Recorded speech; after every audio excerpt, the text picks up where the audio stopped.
Should you remove the bark from your wood splits before smoking? Some people say it creates a bitter, ashy flavor. Others say it creates temperature flare-ups. Others say it doesn't do anything at all. So in this video, I'm putting it to the test by smoking a chunk of brisket using only bark. Will it ruin my brisket? We're gonna find out. Let's get smoking with bark. Now, to start the fire for this experiment, I'm using my grill gun, and I don't have any charcoal available, so I'm starting the fire using only wood splits. Surprisingly, the grill gun lights up these splits like nothing in under 60 seconds, and it's actually a pretty good way to start the fire if you don't have any charcoal. I'm starting with wood, but as soon as the wood is burned down to charcoals, I am adding my bark. This is bark from a variety of different species of wood.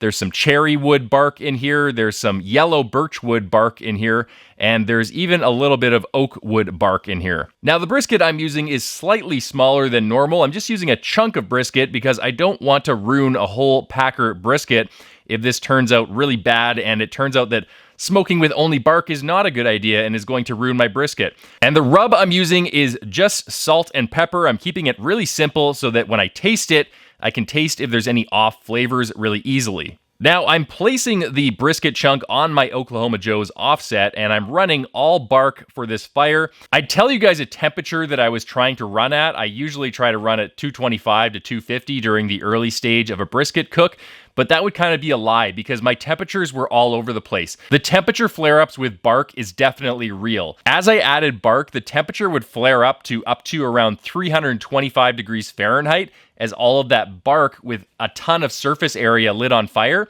And then it quickly came down in temperature to around 225 until I added more bark and it had a wild temperature swing up the other way again. And the other thing I noticed is that it creates a ton of dark, thick smoke. In fact, at one point when I came into my backyard to check on the smoker, it was completely filled with this dark smoke.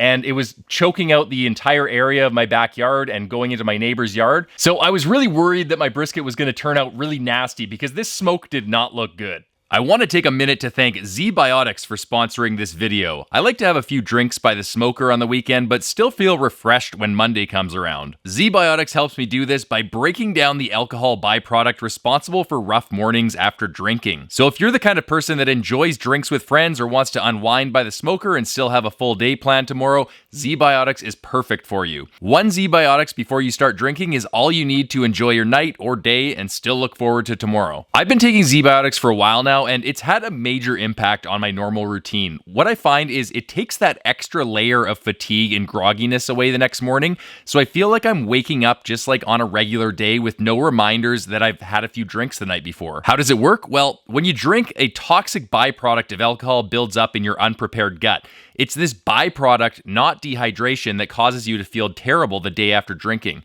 Zbiotics produces an enzyme like the one your liver uses to break down this byproduct. It's using real science to make your life better, and I'm all about that. And best of all, there's a 100% money-back guarantee if you don't like it or it doesn't work for you, so there's really no reason not to give it a try. And now is the time to try it because you can get 15% off your first order of Zbiotics by clicking the link in the description box below and using my code SMOKETRAILSBBQ at checkout. Go to zbiotics.com/SmokeTrailsBBQ and get 15% off your first order today. Now, checking on the brisket, when the brisket hit around 180 degrees internal, I checked on it, and it looked really dark, actually, really jet black dark. I could really tell that the bark was adding a lot more dark color to the brisket than what I would normally get if I was using charcoal and wood splits. However, the bark looked kind of weird, like it had this black water on it, like water that was coming out of the brisket and then mixing with that dirty smoke and then just depositing on the brisket,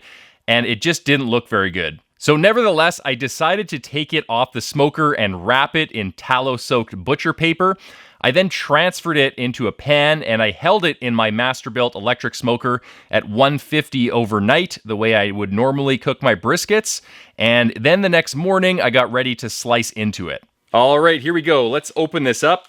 It's been resting for about 16 hours in my electric smoker. I mean, it looks good. It's super dark bark. You can actually tell by the liquid. The liquid is a lot darker.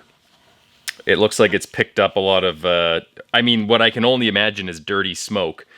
But let's cut into it. First, I'm going to give it a sniff here. I mean, it smells smoky, but not really any more smoky than my normal briskets.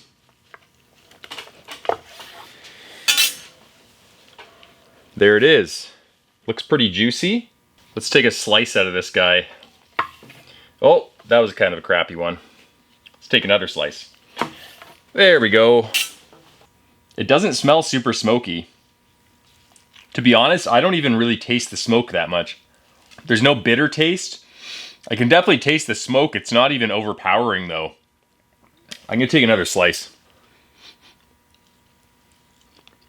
Okay, let's talk about conclusions. What I would say based on this experiment is that smoking with all bark makes temperature control a literal nightmare. But if you're just smoking with wood splits with a bit of bark on it, it's probably not going to make much of a difference. The bark did create a ton of really thick, nasty smoke that I normally wouldn't want in my smoker.